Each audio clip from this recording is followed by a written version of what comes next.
everyone, welcome back to Reads with Rune B with me, Rune B, and my partner in crime, Ash. Nice to meet you guys. We are continuing with our read today, Little Princess. We are on chapter 15. The title of the chapter is The Magic. I hope you're all sitting comfortably. This is a long chapter. This is a very long chapter indeed. With that, let's begin. When Sarah had passed the house next door, she had seen Ramdas closing the shutters and caught a glimpse of this room also. It's a long time since I saw a nice place from the inside, Was the thought which crossed her mind. There was the usual bright glowing fire in the grate, and the Indian gentleman was sitting before it, with his head resting in his hand, and he looked as lonely and unhappy as ever. Poor man, said Sarah. I wonder what you are supposing. And this was what he was supposing at that very moment. Suppose, he was thinking. Suppose even if Carmichael traces the people to Moscow, the little girl they took from Madame Pascal's school in Paris is not the one we're in search of. Suppose she proves to be quite a different child. What steps shall I take next? When Sarah went into the house, she met Miss Minchin, who had come downstairs to scold the cook. Where have you wasted your time? She demanded. You have been out for hours. It was so wet and muddy, Sarah answered. It was hard to walk because my shoes were so bad and slipped about. Make no excuses, said Miss Minchin. Tell no falsehoods. Sarah went in to the cook. The cook had received a severe lecture and was in a fearful temper as a result. She was only too rejoiced to have someone to vent her rage on, and Sarah was a convenience as usual. Why didn't you stay all night? She snapped. Sarah laid her purchase on the table. Here are the things, she said. The cook looked over them, grumbling. She was in a very savage humour indeed. May I have something to eat? Sarah asked rather faintly. Tea's over and done with, was the answer. Did you expect me to keep it hot for you? Sarah stood silent for a second. I had no dinner, she said next, and her voice was quite low. She made it low because she was afraid it would tremble.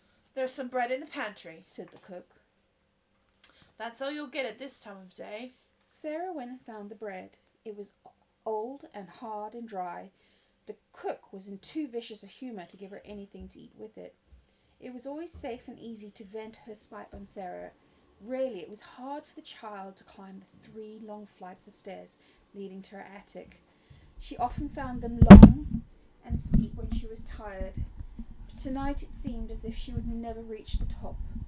Several times she was obliged to stop to rest. When she reached the top landing, she was glad to see the glimmer of a light coming from under her door. This meant that Ermengarde had managed to creep up to pay her a visit. There was some comfort in that. It was better than to go into the room alone and find it empty and desolate. The mere presence of plump, comfortable Ermengarde, wrapped in a red shawl, would warm it a little. Yes, there Ermengarde was when she opened the door. She was sitting in the middle of the bed, and her feet tucked safely under her. She had never become intimate with Melchizedek and his family, though they rather fascinated her. When she found herself alone in the attic, she always preferred to sit on the bed until Sarah arrived. She had, in fact, on this occasion, had become rather nervous because Melchizedek had appeared and sniffed about a good deal, and once had made her utter a repressed squeal by sitting up on his hind legs while he looked at her, sniffing pointedly in her direction. Oh, Sarah, she cried out. I'm glad you've come. Melly would have sniffed about so. I tried to coax him to go back, but he wouldn't for such a long time. I like him, you know, but it does frighten me when he sniffs right at me. Do you ever think he would jump? No, answered Sarah. Ermengarde crawled forward on the bed to look at her. You do look tired, Sarah, she said. You are quite pale. I am tired, said Sarah, dropping onto the lopsided footstool. Oh, there's Melchizedek, poor thing. He's come to ask for her supper.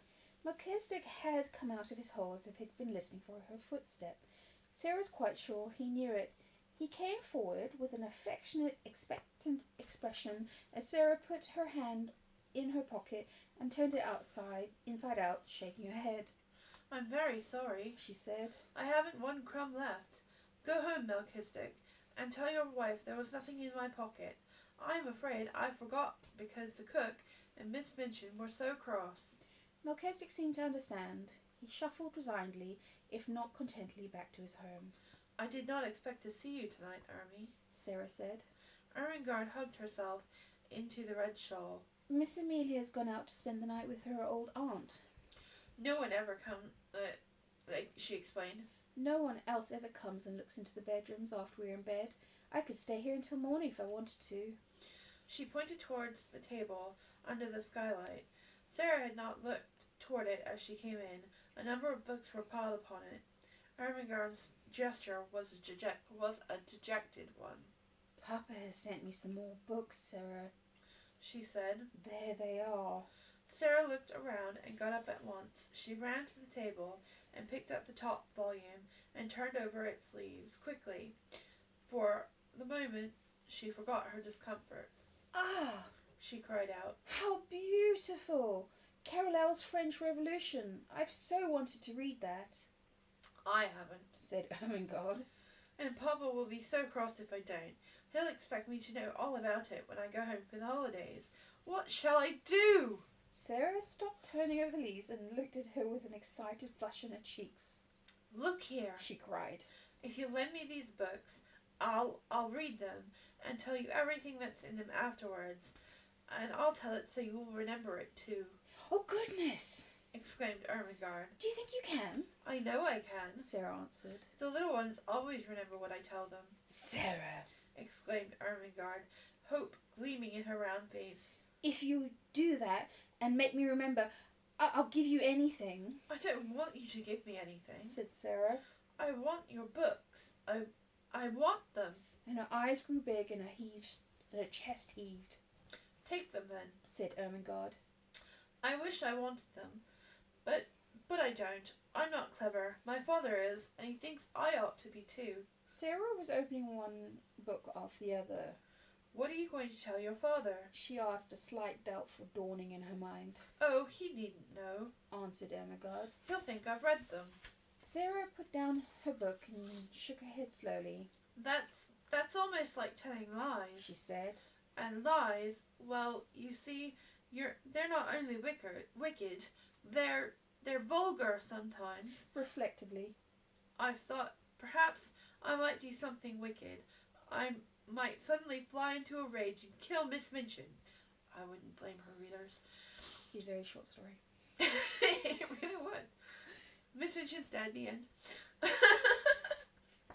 But no, that's not what happened. And when she was ill-treating me, but I couldn't be vulgar. Why, I can't tell your father. Why can't you tell your father I read them? He wants me to read them, said Ermengarde, a little discouraged by this unexpected turn of affairs. He wants you to know what's in them, said Sarah. And if I can tell it to you in an easy way and make you remember it, I should think he would like that. He'll like it if I learn anything in any way, said rueful Ermengarde. If you would if you were my father. It's not your fault that... began Sarah. She pulled herself up and stopped rather suddenly. She had been going to say... It's not your fault that you are stupid. That what? Ermengarde asked. That you can't learn things quickly, amended Sarah. If you can't, well, you can't. And if I can, well, why I can, and that's all. She always felt very tender of Ermengarde and tried not to let her feel too strongly the difference between being able to learn anything at once and not being able to learn anything at all. As she looked at her plump face, one of her wise, old-fashioned thoughts came to her. Perhaps, she said, to be able to learn things quickly isn't everything. To be kind is worth a great deal to other people. If Miss Minchin knew everything on earth and was like what she is now, she'd still be a detestable thing, and everybody would hate her. Lots of clever people have done harm and have been wicked. Why, look at Robespierre. She stopped and examined Ermengarde's countenance, which was beginning to look bewildered. Don't you remember? She demanded. I told you about him not long ago. I believe you've forgotten. Well, I don't remember all of it. admitted Ermengarde. Well, you wait a minute, said Sarah. and I will take off my wet things and wrap myself in the coverlet, and I'll tell you over again. She took off her hat and coat and hung them on a nail against the wall. She changed her wet shoes for an old pair of slippers, and then she jumped on the bed, drawing her coverlet about her shoulders and with her arms around her knees. Now listen, she said. She plunged into the gory records of the French Revolution and told such stories of it that Ermengarde's eyes grew round with alarm, and she held her breath.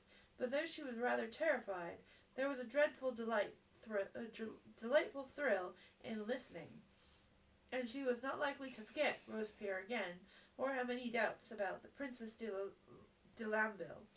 You know they put her head on a pike and danced around it, Sarah explained. And she had beautiful floating blonde hair, and when I think of her, I never see her head on her body, but always on a pike with those furious people dancing and howling. It was agreed that Mr. St. John was to be told the plan that they had made for the present, and for the present the books were to be left in the attic. Now let's tell each other things, said Sarah. How are you getting on with your French lessons? Ever so much better since the last time I came up and you explained the conjugations. Miss Minchin could not understand why I did my exercise so well that first morning. Sarah laughed a little and hugged her knees. She doesn't understand why Lottie is doing her sums so well, she said. It is because she creeps up here too, and I help her. She glanced round the room. This attic would be rather nice if it wasn't so dreadful, she said, laughing again. It's a good place to pretend in. The truth was that Ermengarde did not know anything of the sometimes almost unbearable side of life in the attic, and she had not a sufficiently vivid imagination to depict it for herself. On the rare occasions that she could reach Sarah's room, she only saw the side of it which was made exciting by things which were pretended and stories which were told. Her visits partook of the character of adventures, though sometimes Sarah looked rather pale, and it was not to be denied that she had grown very thin. Her proud little spirit would not admit of complaints. She had never confessed that at times she was almost ravenous with hunger, as she was tonight. She was growing rapidly, and a constant walking and running about would have given her keen appetite, even if she had an abundant and regular meals of a much more nourishing nature than the unappetizing inferior food snatched at such odd times as suited the kitchen's convenience. She was growing used to a certain gnawing feeling in her young stomach. I suppose soldiers feel like this when they are on long, weary marches, she often said to herself. She liked the sound of that phrase, long and weary march. It made her feel like a soldier. She also had a quaint sense of being a hostess in the attic. If I lived in a castle, she argued, and Ermengarde was a lady of another castle, and came to see me, with knights and squires and vassals riding with her, and pennons and pennants flying, when I heard the clarion sounding outside the drawbridge, I should go down and receive her, and I should spread feast in the banquet hall, and call the minstrels to sing and play and relate romances. And when she comes into the attic, I can't spread feasts, but I can tell stories, and not let her know the disagreeable things. I dare say poor chatelaines had to do more in time of famine, when their lands had been pillaged. She was a proud, brave little chatelaine, and dispensed generously the one hospitality she could offer, the dreams she dreamed, the visions she saw, the imaginings which her joy and comfort. So as they sat together, Ermengarde did not know that she was faint as well as ravenous, and that while she talked, she now and then wondered if her hunger would let her sleep when she was left alone. She felt as if she had never been quite so hungry before. I wish I was as thin as you, Ermengarde said suddenly. I believe you are thinner than you used to be. Your eyes look ever so big, and look at those sharp little bones sticking out at your elbows. Sarah pulled down her sleeve, which had pushed itself up. I was always a thin child, she said bravely. I always had big green eyes. I love your queer eyes, said Ermengarde, looking into them with an affectionate admiration. They always look as if they saw such a long way. I love them. I love them to be green, though they look black generally. They're cat's eyes, laughed Sarah. I can't see in the dark with them, because I have tried, and I couldn't. But I wish I could. It was at this minute that something happened at the skylight which neither of them saw. If either of them had chanced to turn and look, she would have been startled by the sight of a dark face which peered cautiously into the room and disappeared as quickly and almost silently as if it had not appeared. Not quite as silently, however.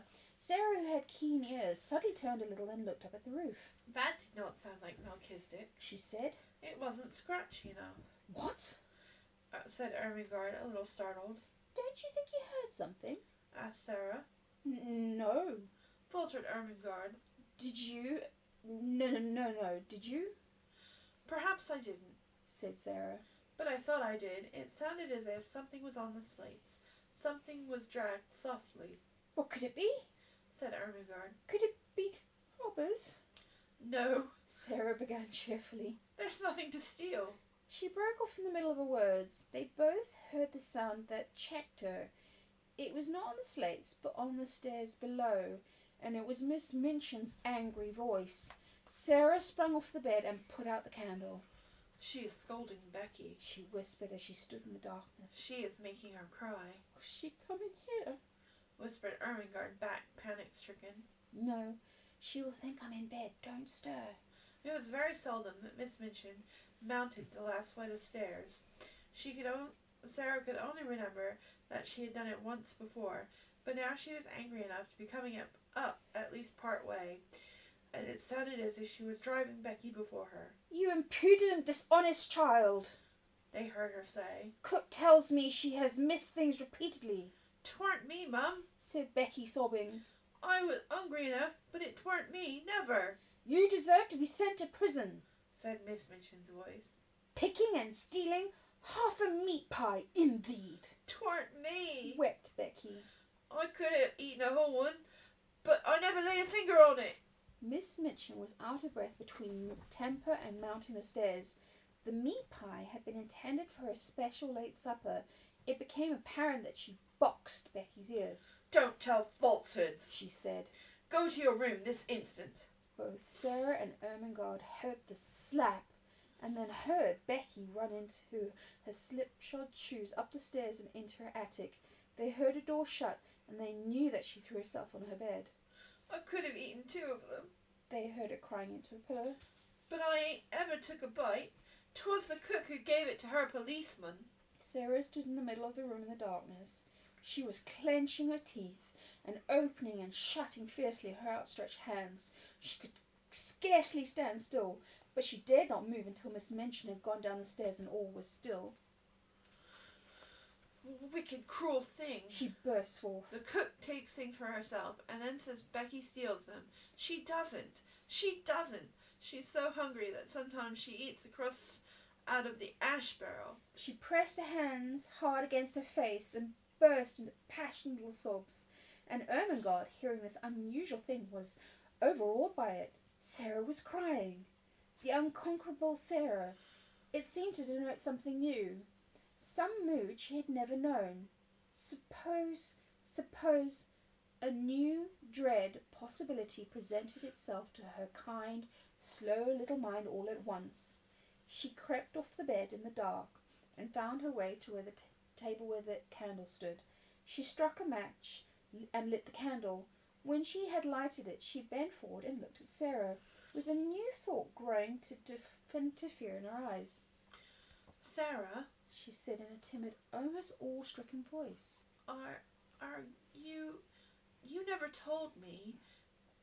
I don't want to be rude, but... Are you ever hungry? It was just too much at that moment. The barrier broke down. Sarah lifted her face from her hands. Yes. She said in a new, passionate way. Yes, I am. I'm so hungry now that I could almost eat you, and it makes it worse to hear poor Becky. She's hungrier than I am. Ermengarde gasped.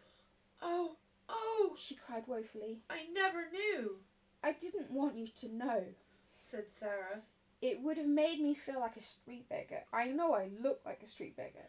No, you don't. No, you don't. Ermengarde broke in.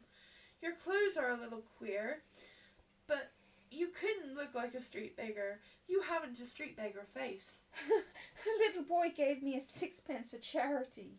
said Sarah, with a short little laugh in spite of herself. Here it is. She pulled it out. She pulled out the thin ribbon from her neck. He wouldn't have given me his Christmas sixpence if I hadn't looked as if I needed it. Somehow the sight of the dear little sixpence was good for both of them. It made them laugh a little, though they both had tears in their eyes. Who was he? Asked Ermengarde, looking quite as if it had not been a mere ordinary silver sixpence. He was a darling little thing going to a party, said Sarah. He was one of the large family, the little one with the round legs, the one I call Guy Clarence. I suppose his nursery was crammed with Christmas presents and hampers full of cakes and things, and he could see I had nothing. Ermengarde gave a little jump backwards. The last sentence had recalled something to her troubled mind and given her a sudden inspiration. Oh, Sarah! She cried. What a silly thing I am not to have thought of it. Of what? Something splendid. Ermengarde said in an excited hurry. This very afternoon my nicest aunt sent me a box. It's full of good things. I never touched it. I've had so much pudding at dinner, and I was so bothered about Papa's books. Her words began to tumble over each other. It's got cake in it, and little meat pies, and jam tarts, and buns, and orange, and red currant wine, and figs, and chocolate. I'll creep back to my room and get it this minute, and we'll eat it now. Sarah almost reeled. When one is faint with hunger, the mention of food has sometimes a curious effect. She clutched Ermengarde's arm. Do you think you could? She ejaculated. I know I could, answered Ermengarde, and she ran to the door, opened it softly, put her head out into the darkness, and then listened. Then she went back to Sarah. The lights are out. Everyone's in bed. I can creep, and no one will hear. It was so delightful that they caught each other's hands, and a sudden light sprang into Sarah's eyes. Ermie, she said. Let us pretend it's a party. And oh, won't you invite the prisoner in the next cell? Yes. Let us knock on the wall now. The jailer won't hear. Sarah went to the wall. Though through it she could hear poor Becky crying more softly, she knocked 4 times. That means, come through the secret passage under the wall, she explained. I have something to communicate. 5 knocks answered her. She's coming, she said. Almost immediately the door at the attic opened and Becky appeared. Her eyes were red and her cap was sliding off. When she caught sight of Ermengarde, she began to rub her face nervously with her apron. Don't mind me a bit, Becky, cried Ermengarde. Miss Ermengarde has asked you to come in, said Sarah, because she is going to bring a box of good things up here to us. Becky's cap almost fell off entirely, and she broke in with such excitement. To eat, miss? she said. Things that's good to eat? Yes, answered Sarah. And we're going to pretend the party. And you shall have as much as you want to eat, put in Ermengarde. I'll go this minute. She was in such a haste that she tiptoed out of the attic. She dropped her red shawl and did not know it had fallen. No one saw it for a minute or so. Becky was too much overpowered by the good luck which had befallen her. Oh, miss, she gasped. I know it was you that asked her to let me come. It makes me cry to think of it. And she went to Sarah's side and stood and looked at her worshippingly. But in Sarah's hungry eyes the old light had begun to glow and transform her world for her. Here in the attic, with a cold night outside, with the afternoon and the sloppy streets barely past, with the memory of the awful unfed look in the beggar child's eyes not yet faded, this simple, cheerful thing had happened like a thing of magic. She caught her breath. Somehow, something always happens, she cried. Just before things get to the very worst. It's as if the magic did it. If only I could just remember that always. The worst never quite comes. She gave Becky a little cheerful shake. No, we mustn't cry, she said. We must make haste and set the table. Set the table, miss, said Becky, gazing around the room. What will we set it with? Sarah looked around the attic too. There doesn't seem to be much, she answered, half laughing. The moment she saw something, she pounced upon it. It was Ermengarde's red shawl, which lay upon the floor. Here's the shawl, she cried. I know she won't mind it. It'll make such a nice red tablecloth. They pulled the old table forward and threw the shawl over it. Red is a wonderfully kind and comfortable color. It began to make the room look more furnished directly. How nice a red rug would look on the floor, exclaimed Sarah. We must pretend there is one. Her eyes swept the bare boards with a swift glance of admiration. The rug was laid down already. How soft and thick it is, she said with a little laugh, which Becky knew the meaning of, and she raised her foot and set it down again delicately, as if she felt something under it. Yes, miss, answered Becky, watching her with serious rapture. She was always quite serious. What next now? asked Sarah, and she stood still and put her hands over her eyes. Something will come if I think and wait a little, in a soft, expectant voice. The magic will tell me. One of her favorite fancies was on the outside, as she called it. The thoughts were waiting for people to call them. Becky had seen her stand and wait many times before, and she knew that in a few seconds she would uncover an enlightened, laughing face. In a moment she did. There! She cried. It has come! I know now. I must look among the things in the old trunk I had when I was a princess. She flew to its corner and knelt down. It had not been put in the attic for her benefit, because there was no room for it elsewhere. Nothing had been left in it but rubbish. But she knew she should find something. The magic always arranged that kind of thing in one way or another. In a corner lay a package so insignificant looking that it had been overlooked. And when she herself had found it, she had kept it as a relic. It contained a dozen small white handkerchiefs. She seized upon them joyfully and ran to the table and began to arrange them upon the red table cover, patting them and coaxing them into shape, with narrow lace edging curling outward, her magic working its spells for her as she did it. These are the plates, she said. They are golden plates. These are the richly embroidered napkins. Nuns worked them in convents in Spain. Did they, miss? Breathed Becky, with very soulful, uplifted by the information. You must pretend it, said Sarah. If you pretend it enough, you will see them. Yes, miss, said Becky. As soon as Sarah returned to the trunk, she devoted herself to the effort of accomplishing, and in so much as to be desired. Sarah turned suddenly to find her standing by the table, looking very queer indeed. She shut her eyes and twisting her face in strange, convulsive contortions, her hands hanging stiffly and clenched by her sides. She looked as if she was trying to lift some enormous weight. What's the matter, Becky? cried Sarah. What are you doing? Becky opened her eyes with a start. I was pretending, miss, she answered a little sheepishly. I was trying to sit like you do. I almost did. That was a hopeful grin. But it takes a lot of strength. Perhaps it does if you are not used to it, said Sarah with friendly sympathy. But you don't know how easy it is when you've done it often. I wouldn't try so hard at first. It will come to you after a while. I'll tell you what things are. Look at these. She held an old summer hat in her hand, which she had fished out from the bottom of the trunk. There was a wreath of flowers on it. She pulled the wreath off. These are garlands for the feast, she said grandly. They fill all the air with perfume. There's the mug on the washstand, Becky. Oh, and bring the soap dish for a centerpiece. Becky handed them to her reverently. What are they now? She inquired.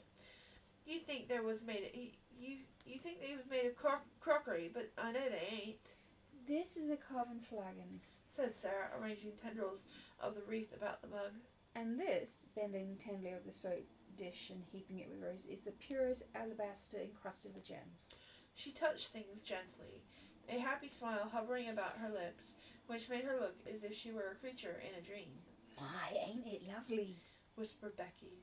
If we just had something for bonbon dishes, Sarah murmured. There! Darting to the trunk again. I remember I saw something this minute. It was only a bundle of wool, wrapped in red and white tissue paper, but the tissue paper was soon twisted into the forms of little dishes, which was combined with the remaining flowers to ornament the candlestick, which brought life to the feast. light to the feast. Only magic could have made it more than an old table covered with a red shawl and shut with and set with rubbish from a long unopened trunk. But Sarah drew back and gazed at it, seeing wonders, and Becky, after staring in delight, spoke with bated breath. "This here," she suggested, glancing around the attic. "Is it the Bastille now, or is it turning into something different?" Oh, yes, said yes. Sarah. "Quite different. It is a banquet hall," "My, aye, miss," ejaculated Becky, "a blanket and all." and she turned to view the splendors about her with an odd bewilderment. "A banquet hall," said Sarah. "a vast chamber where feasts are given. It has a vaulted roof and a minstrel's gallery and a huge chimney filled with blazing oaken logs, and it's brilliant with waxen tapers twinkling on every side." "My eye, Miss Sarah," gasps Becky again. and Then the door opened and Ermengarde came in, rather staggering under the weight of a hamper. She started back with an exclamation of joy to enter from the chill darkness outside and find oneself confronted by a totally unanticipated feastal board draped with red, adorned with white napery, and wreathed with flowers, was to feel that the preparations were brilliantly indeed. "Oh, Sarah," She cried out. "you are the cleverest girl I ever saw," "Isn't it nice? said Sarah. There are things out of my old trunk. I asked my magic and it told me to go and look." "Oh, but Miss," cried Becky. wait till she told you what they are. They ain't just... Oh, Miss, please tell her," appealing to Sarah. So Sarah told her, and because her magic helped her, she made her almost see it all. The golden platters, the vaulted spaces, the blazing logs, the twinkling waxen tapers, and as the things were taken out of the hamper, the frosted cakes, the fruits, the bonbons, the wine, the feast became a splendid thing. "It's like a real party," cried Ermengarde. "It's like the Queen's table," sighed Becky. Then Ermengarde had a sudden brilliant thought. "I'll tell you what, Sarah," she said. "pretend you are a princess now, and this is a royal feast," "But it's your feast," said Sarah. "You must be the princess and we will be your maids of honour," "Oh, I can't," said Ermengarde. "I'm too fat, and I don't know how. You be her," "Well, if you want me to," said Sarah. But suddenly she thought of something else and ran to the rusty grate. "There is a lot of paper and rubbish stuffed in here," she exclaimed. "If we light it, there will be a bright blaze for a few minutes, and we shall feel as if it were a real fire." She struck a match and lighted it up with great specious glow which illuminated the room. "By the time it stops blazing," Sarah said. "we shall forget all about its not being real." She stood in the dancing glow and smiled. "Doesn't it look real?" she said. "Now we will begin the party." She led the way to the table. She waved a hand graciously to Ermengarde and Becky, as if she was in the midst of a dream. "Advance, fair damsels," she said in a happy dream voice, "and be seated at the banquet table. My noble father the king, who is absent on a long journey, has commanded me to feast you." She turned her head slightly toward the corner of the room. "What ho, there, minstrels! Strike up with your violas and bassoons, princesses," she explained rapidly to Ermengarde and Becky. Always had minstrels to play at their feasts. Pretend there is a minstrel's gallery up in the corner. Now we will begin." They barely had time to take the pieces of cake into their hands. Not one of them had time to do more when they all three sprung to their feet and turned pale faces towards the door, listening. Someone was coming up the stairs. There was no mistake about it. Each of them recognized the angry, mounting tread and knew that the end of all things had come. "It's the missus!" choked Becky and dropped her piece of cake upon the floor. "Yes," said Sarah, her eyes growing shocked and large in her small white face. "Miss Minchin has found us out." Miss Minchin struck the door open with a blow of her hand. She was pale herself, but it was with rage. She looked from the frightened faces to the banquet table, from the banquet table to the last flicker of the burnt paper in the grate. "I have been suspecting something of this sort," she exclaimed. "but I didn't dream of such audacity. Lavinia was telling the truth," So they knew it was Lavinia who had somehow guessed their secret and betrayed them. Miss Minchin strode over to Becky and boxed her ears for a second time. "You impudent creature," she said. "You leave the house in the morning." Sarah stood quite still, her eyes growing larger, her face paler. Ermengarde burst into tears. "Oh, don't send her away," she sobbed. My aunt sent me the hamper. We're only having a party." "So I see," said Miss Minchin witheringly. With Princess Sarah at the head of the table. She turned fiercely on Sarah. "It is your doing, I know," she cried. "Ermengarde would never have thought of such a thing. You decorated the table, I suppose, with this rubbish." She stamped her foot at Becky. "Go to your attic," she commanded. And Becky stole away with her face hidden in her apron, her shoulders shaking. And then it was Sarah's turn. "I will attend to you tomorrow. You shall have neither breakfast, dinner, nor supper." "I have had neither supper nor dinner today, miss," said Sarah rather faintly. "Then all the better. You will have something to remember. Don't just stand there. Put those things into the hamper again." She began to sweep them off the table into the hamper itself, and caught sight of Ermengarde's new books. "And you," to Ermengarde, "you have brought your beautiful new books into this dirty attic. Take them up and go back to bed. You will stay there all day tomorrow, and I shall write your papa. What would he say if he knew where you were tonight?" Something she saw in Sarah's grave, fixed gaze at this moment made her turn on her fiercely. "What are you thinking of?" she demanded. Why do you look at me like that?" "I was wondering," answered Sarah, as she had answered notably that day in the schoolroom. "What were you wondering?" It was like that scene in the schoolroom. There was no pertness in Sarah's manner, only sad and quiet. "I was wondering," she said in a low voice, "what my papa would say if he knew where I am tonight."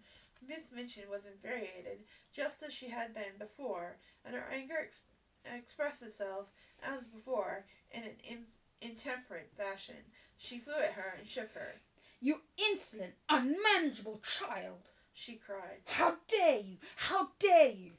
She picked up the books and swept the rest of the feast back into the hamper in a jumbled heap, and thrust it into Ermengarde's arms, and pushed her before her toward the door. "I will leave you to wander," she said. "Go to bed this instant." And she shut the door behind herself, and poor stumbling Ermengarde, and left Sarah standing quite alone. The dream was quite at an end. The last spark had died out of the paper and the grate, and left only black tinder. The table was left bare. The golden plates and richly embroidered napkins and garlands were once again transformed into old handkerchiefs, scraps of red and white paper, and discarded artificial flowers now scattered all over the floor. The minstrels in the minstrels' gallery had stolen away. The violas and bassoons were still. Emily was still sitting with her back against the wall, staring very hard. Sarah saw her and went and picked her up with trembling hands. "There isn't any banquet left, Emily," she said. "And there isn't any princess. There's nothing left but the prisoners of the Bastille." And she sat down and hid her face. What would have happened if she had not hidden it just then? And if she had had a chance to look up at the skylight in the wrong moment, I do not know. Perhaps the end of this chapter might have been quite different. If Sarah had killed Miss Minchin, this book would have been quite different. False prequel. And it would have been shorter. Because if she had glanced at the skylight, she would have certainly been startled by what she would have seen. She would have seen exactly the same face pressed against the glass and peering in at her as it had peered in earlier in the evening when she had been talking to Ermengarde. But she did not look up. She sat with her little black head in her arms for some time. She always sat like that when she was trying to bear something in silence, and when she got up, she went slowly to the bed. "I can't pretend anything else while I'm awake," she said. "There wouldn't be any use in trying.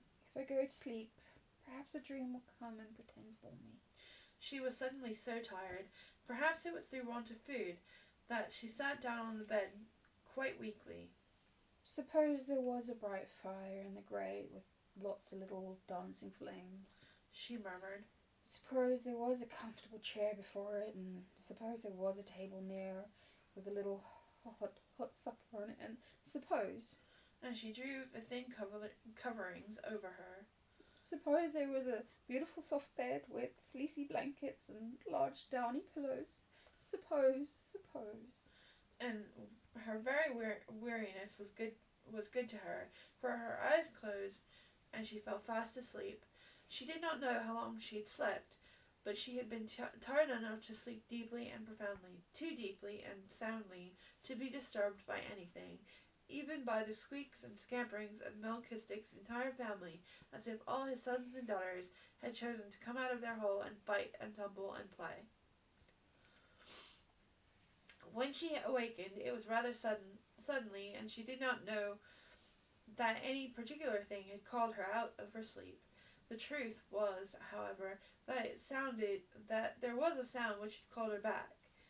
It was a real sound, the click of the skylight as it fell after closing. As it fell in closing after a lithe white figure which slipped through it and crouched down by it close by upon the slats of the roof,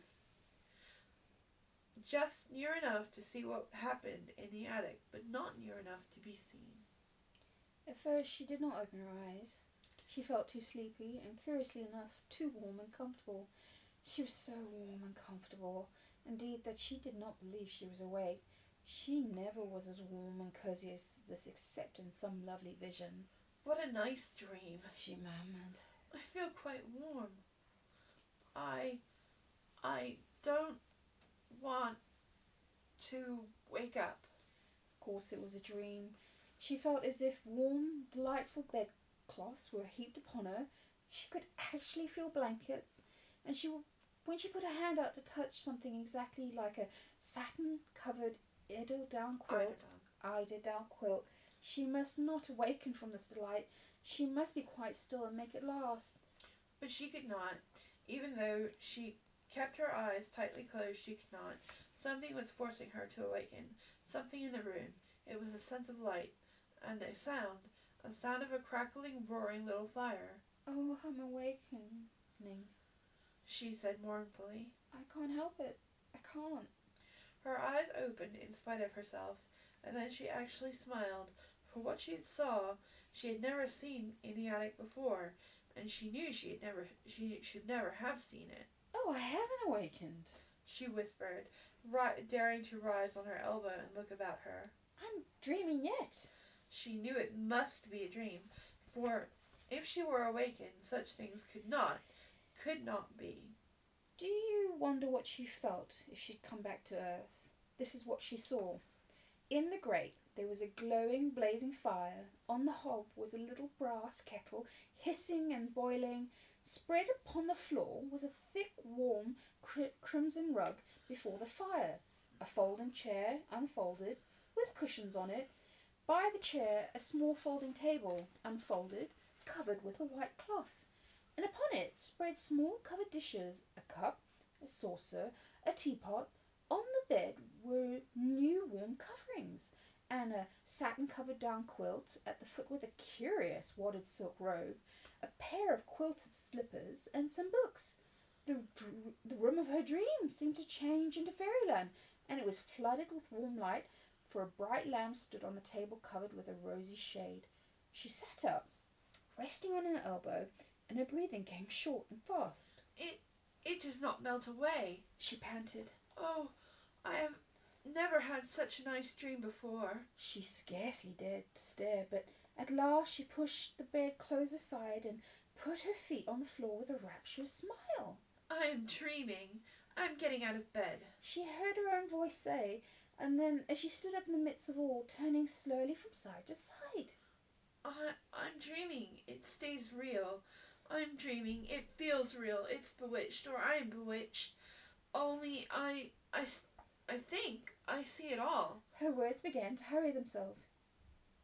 If I can only keep on thinking it, she cried. I don't care. I don't care. She stood panting a moment longer and then cried out again. Oh, it isn't true, she said. It can't be true, but oh, it's true. It really is. The blazing fire drew her to it, and she knelt down and held out her hands close to it, so close that the heat made her start back.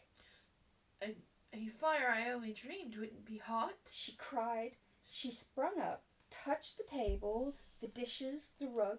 She went to the bed and touched the blankets. She took up the soft, wadded dressing gown and suddenly clutched it to her breast and held it to her cheek. It's warm. It's soft. She almost sobbed. It's real. It must be. She threw it over her shoulders and put her feet into the slippers. They're real too. It's all real. She cried. I'm not dreaming. She almost staggered to the books and opened the one which lay upon the top. Something was written on the flyleaf, just a few words, and they were these. To the little girl in the attic, from a friend. When she saw that, wasn't it a strange thing for her to do? She put her face down upon the page and burst into tears. I don't know who it is, She said. but somebody cares for me a little. I have a friend. She took her candle and stole out of her own room into Becky's and stood by her bedside. Becky, She whispered as loudly as she dared. oh, wake up, please do. When Becky wakened and she sat upright, staring aghast, her face still smudged with traces of tears, beside her stood a little figure in a luxurious wadded robe of crimson silk. The face she saw was a shining, wonderful thing. The Princess Sarah, as she remembered her, stood by her bedside, holding a candle in her hand. Come, She said. oh, Becky, come. Becky was too frightened to speak. She simply got up and followed her, with her mouth and eyes open without a word. And when they crossed the threshold, Sarah shut the door gently and drew into a warm, glowing midst of things which made her brain reel and her hungry senses faint. It's true, She cried. I've touched them all.